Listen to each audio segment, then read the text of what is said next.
All right. Good morning. Is it good morning? Morning. Is it morning? It's kind of morning. We haven't hit noon yet, so I think we're still good. All right. So welcome. I have Dr. Natasha Hayden. Did I pronounce that right? Never actually said your last name before. Oh, yeah. I guess it's Irish, so yeah, it's all good.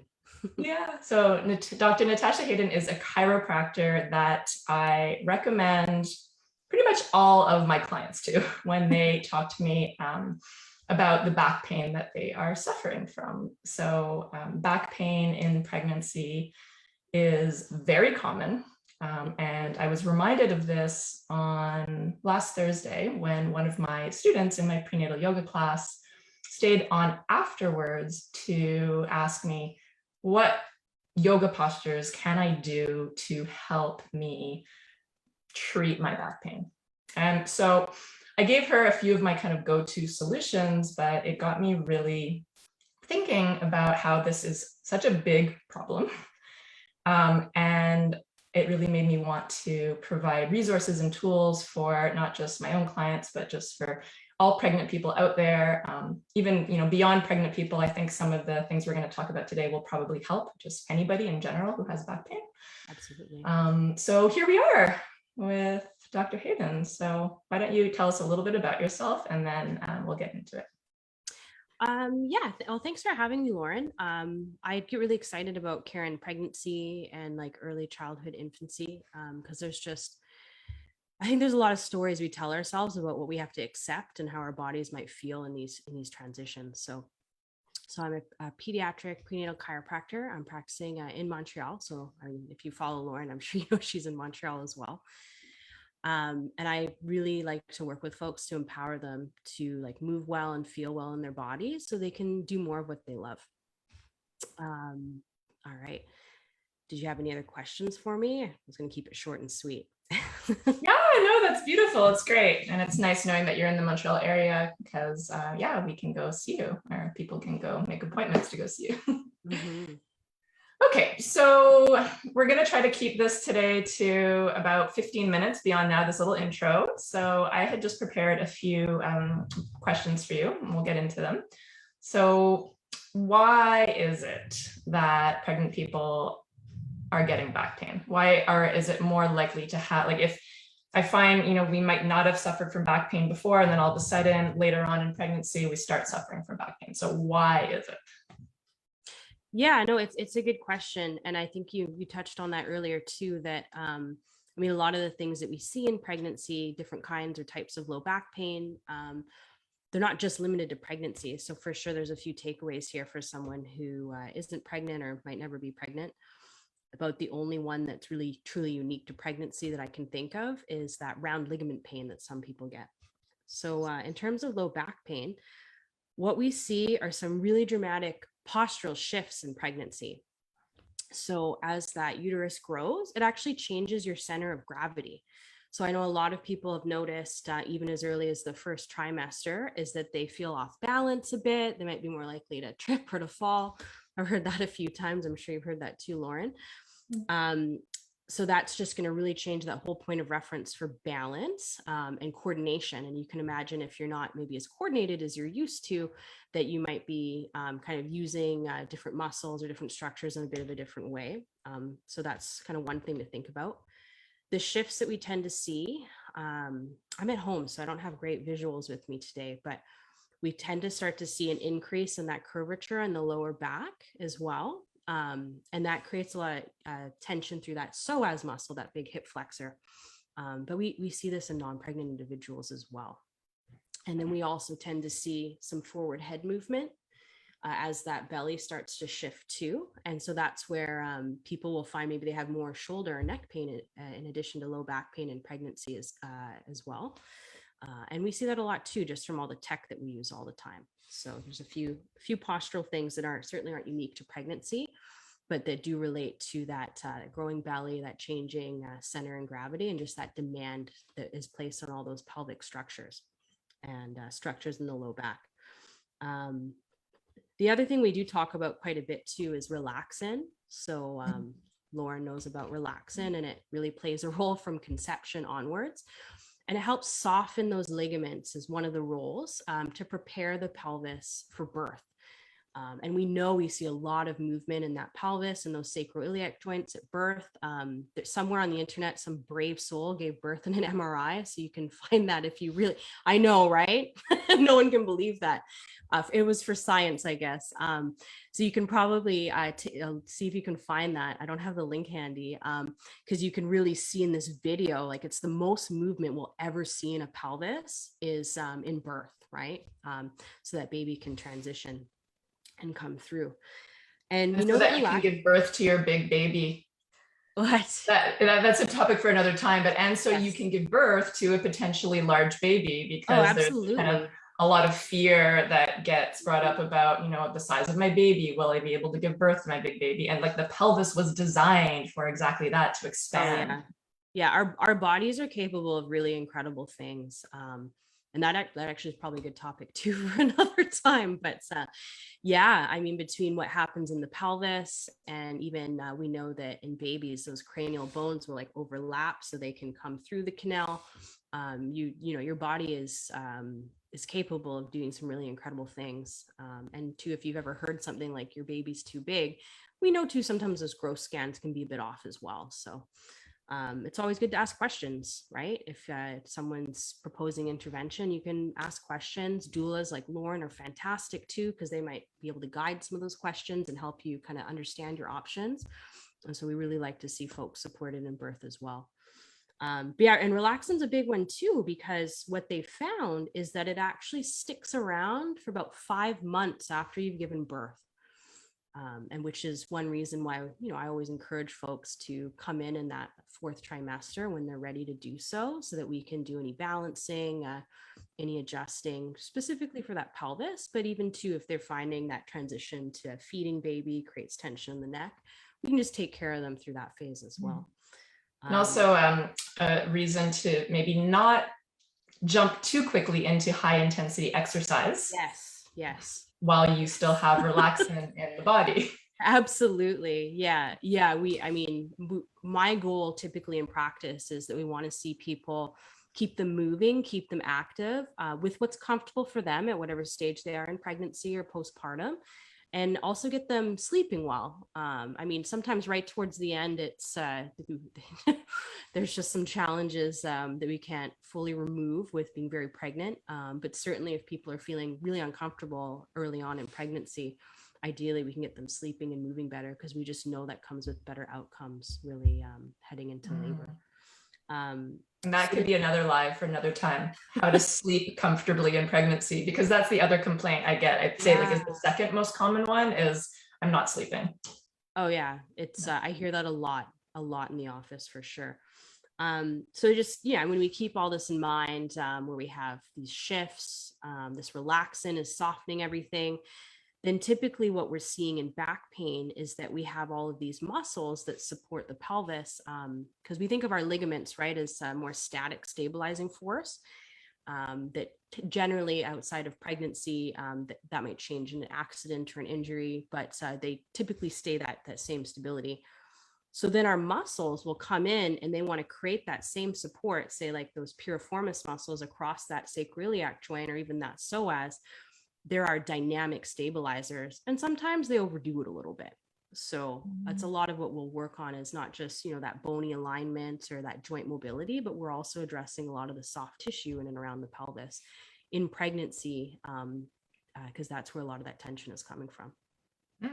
And I think that kind of is a perfect segue into the second question, which is what can we do at home? So there's things that we can obviously, you know, do with chiropractic that's going to help. But then I know my goal with teaching prenatal yoga is to try to educate my students to have a practice that they can maintain at home. So it's not always having to go in for a treatment. So as a chiropractor, what do you recommend that your patients do at home to try to help minimize and treat the back pain? Yeah, for sure. And that's, yeah, always the goal is to try and empower people so that we know, like, I mean, it's kind of like dental care, right? We know we're supposed to brush and floss regularly, but we still check in with our dentist from time to time, and preferably not in a crisis. So that's a really I good like that analogy. It's yes. because Well, we all brush our teeth, hopefully. yeah. So, if we could just pay as much attention to our back as we do to our teeth, then maybe we would have less back pain. Yeah. And so if someone's new to me, I'll often say, I mean, if your car goes in for a tune up more often than you do, or your bicycle for that matter, let's stop and think about that a little bit, because we just have different, I think, cultural, um, well, what's the word I'm looking for? We just have Programming. these different expectations that our bodies will just keep giving to us without maybe giving them, giving something back to them for sure. Mm-hmm. Whether it's at home or with a provider that you trust. All right. So yeah, at home, there's probably a few categories to think about in pregnancy. So you can think about ergonomics, especially if you're working at the desk, movement. I won't get into nutrition too much today, but that can really always, always, always support just different physical aches and pains. Maybe just touch quickly on additional support aside from what I myself might offer. And then a few of my favorite like self-care kind of things to do at home. So sometimes with ergo, we might think of how, if you're sitting all day, like what does that look like, right? Do you have access to a sit stand desk so you can alternate sitting and standing? That would be kind of ideal. I know not everyone can grab that. I'm at home and I put my computer on a box for today because I don't have the same setup here as at work. So sometimes we can hack that. Alternation is nice that way. A lot of people find in pregnancy they might prefer one of those kneeling style chairs. It just kind of opens that pelvis up a little bit more, or an exercise ball, or even like what I have under me right now, a ball type chair. So you might want to actually think about how you're sitting, if you're sitting all day, or even how you're standing, right? Like pelvic tilts as a stretch can be really nice. And when you think about those two extremes in a pelvic tilt, you may want to think about how you're engaging your core, whether you're sitting or standing. So you're not at either of those extremes, or we either have that really increased low back curve, or it's usually, you always see with like little old men walking around where like butts are tucked in, a flat back. We don't want those, two extremes. So that's something to think about. Movement. So really what feels good for you, right? Swimming can be really great in pregnancy. I'm a huge fan of yoga, really all the time, but in pregnancy, I would really suggest, if you're new to yoga and wanting to include it in pregnancy, maybe, having an instructor for at least the first few classes, just to, transition you and, make sure you're doing some of these key postures properly, right? So we certainly don't want to hurt ourselves. But if you're an old hat at yoga, then for sure there's lots of great resources. Like Lauren's online for sure, but it might be a little easier to hop in and do like a prenatal yoga class with that background. Another one that we quite like in the chiropractic world is Birth Fit. So that's an online training option. But a lot of people locally too often have different strength training they're certified in that prenatal strength training. So we like that. Walking. So that's like a fitness class, then you're saying, to help strengthen the muscle? Yes. Yeah, absolutely. So they're just well known, I think, because they kind of created like a system, and I've had patients do it. Okay.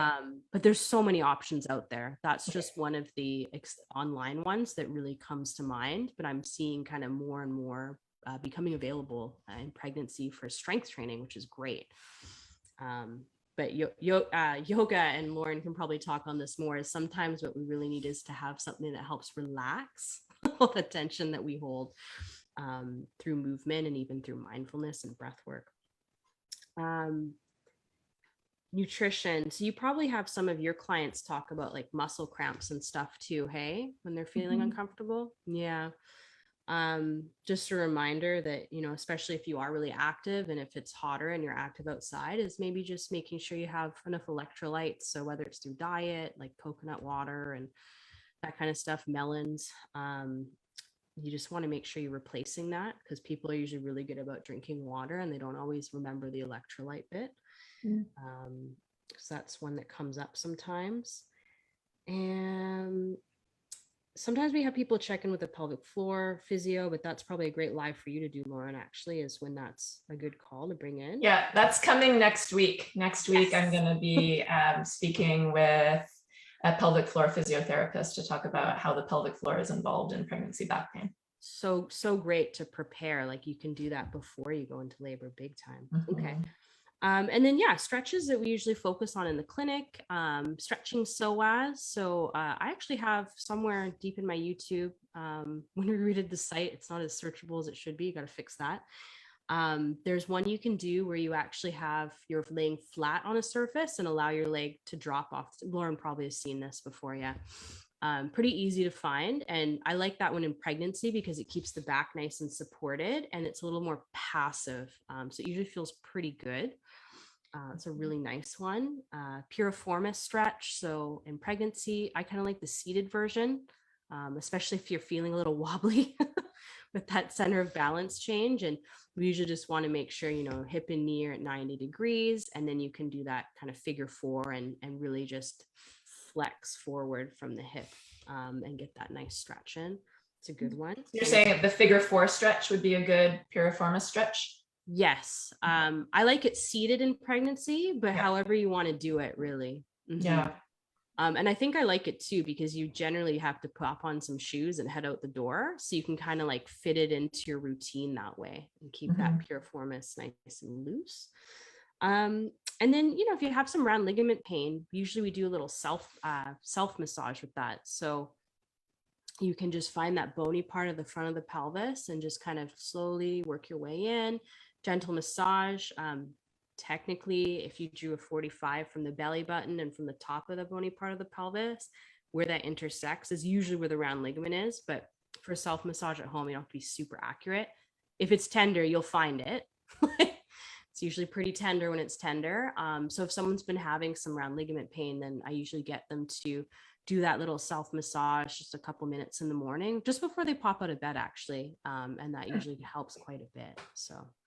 And does that tie into back pain? Like if you're having round ligament pain, are you having back pain, or they're not like go hand in hand? Everything's connected. Yeah. I need to have better visuals for the next time we do this, but that's really what we're focusing on with chiropractic care is you want to make sure that sacrum is moving well and it's well positioned because of these ligaments that come off of the pelvis, the sacrum, and are attaching to the uterus. So I'm just trying to think if I've sometimes people come in and they're only feeling that round ligament pain, but yeah, really, if you have that increased lordosis, that curvature in the spine, and a lot of shifts that are happening through the pelvis, then it could create like torsion that could really be pulling on that round ligament. Because I work that when I work with folks in practice, and it's generally like one side that'll really be taut and tender, just from those shifts that will happen.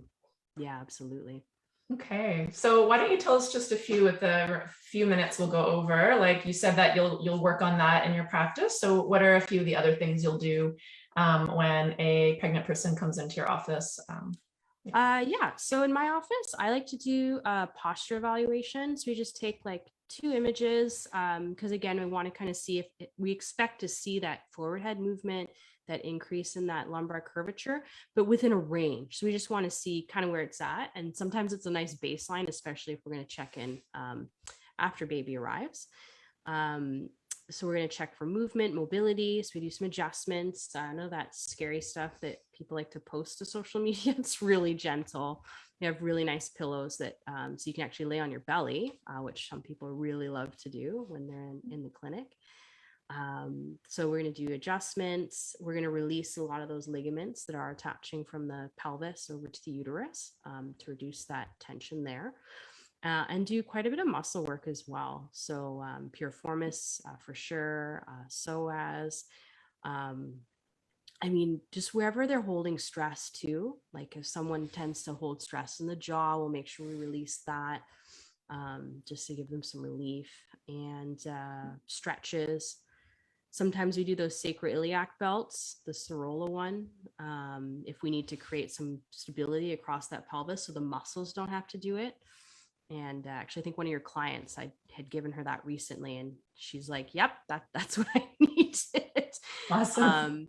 Yeah, yeah, it just creates stability without disengaging the abdominal muscles, and it can be used beyond pregnancy, which I think is really nice. Sorry, you were saying it's a belt?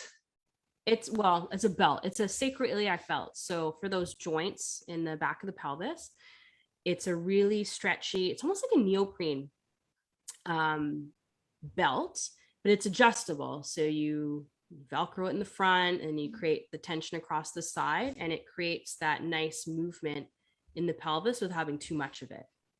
And so that's something that you would purchase, like Yeah. that you buy, and then you would wear it like all day long, or? Usually with activity, Okay. depends a little on, when they feel they need it, but I usually suggest they have it on like when they're doing activity. It's like walking. They might find they want it in yoga, maybe so they don't overstretch too much. But usually with activity, not all the time. Yeah. Okay. Yeah, and that's actually something that you can easily find online. I keep them in the clinic because usually when you need it yesterday. But they're easy to find. Cool. Okay. I generally like them a lot better than those belly bands, just because of what happens with muscular activation with those. Cool. Yeah. I'm so excited to, like, after we do this, I'm going to get some resources of links, and then I'm going to include them in the notes. So anybody who's watching the recording, hopefully I'll be able to then kind of give them some links to all this stuff. Yeah, and I'll send a few over right away, Lauren, because we were keeping it pretty short today. So Yeah. I found a few, so more visual aids, because they do help a lot, don't they? Yeah. Yeah. Yeah. Yeah, and it's interesting because I actually, on last Thursday, when I gave a special class in my prenatal yoga class, I did a class for back pain particularly. And I shared some of those visuals and images with my students. And I think it's really helpful to be able to see it, to actually understand like what's going on in your body, because then when you have that understanding, then I think it's easier to self-regulate in terms of your posture, in terms of the movement and all of that. Yeah. Oh, yeah, absolutely. I mean, we even see that with medical literacy too, is that visuals are super helpful so that people really understand what's going on, and then can empower them what they can do too. Yes. All about empowerment. Yes. Yes. We Your speak body the was same designed language. to feel pretty good. So if someone tells you something like, wait until your baby is born to feel okay again, you need to ask elsewhere. Don't accept that as an answer. Absolutely. And you said so many things today. Like, one of the things that I always teach my students is, move in a way that feels good for you. I, of course, educate my students in yoga how to move, but I also always say, I'm just, giving you a suggestion. And if this doesn't feel good, you totally have permission to move in a different way that's going to make you feel better. So never just blindly move in a way that somebody's telling you to move. It's always kind of checking in with yourself to see if that actually makes you feel good or not. And I think giving yourself permission to slow down or to try different things, because I do sometimes see folks, whether they had an athletic background or they just really like to do more intensive exercise. It's an interesting thing that you see, is that they think that they have to be able to keep doing that, and it's okay to listen to your body. It's okay to slow down, or maybe you want to try swimming or add in some yoga. It's okay to move differently. Like, you're growing a human, so it's totally okay to do things differently, either in pregnancy or after, that just suit those changes that happen structurally, because it's a lot. Like, it's a lot that happens. Absolutely. But and I see that, I experienced that myself in my first pregnancy. When you're used to high intensity exercise, that is part of the process of becoming a mom, is that surrender of understanding that there are sacrifices involved with growing a tiny human. And of course, we don't want to be slowed down. But if we try to keep up that same pace, we inevitably become injured or depleted. So it's a learning lesson. Yeah. It's hard to do less, though, I think. Yes. Yeah. That can be really hard to do less. Absolutely. All right, Natasha, that was so fun. Like I said, we speak the same language. So I was just going, as you were talking. That was great. So why don't we just finish off by telling people where they can find you? Oh yeah, for sure. So I mean, I'm in Montreal. I'm in I'm kind of like in the midst of multiple boroughs. So just off to Cary in NDG, Côte de Neige, Snowdon. Anyway, the clinic doesn't really belong to a specific neighborhood. But my website would be natashahayden.ca. I have online booking that's super easy to do. And I know we book a bit farther ahead now, but I usually have some reserved spots for like prenatal stuff that's more urgent. So we have this awesome wait list through our booking site, Go Rendezvous. And of course, you can always call the clinic. The number is right on the website. And I have a virtual reception team that they know how excited I am about pregnancy and pediatrics. So they'll, they're really good at finding a spot if things are a little more urgent. Yeah. Awesome. Amazing. And I also want to just mention that the class that I taught last week, yoga for pregnancy back pain, I'm going to actually be making that a class that's going to be accessible to anyone. So stay tuned for details on how to register for accessing that free class. Awesome. That's great. I'll put that on my site. Great. Okay, Natasha, thank you so much. And I think we have some topics for more lives at some point. So I'll be happy to have you back at some point. Okay, great. Looking forward to it. Okay. All right. Bye. Bye.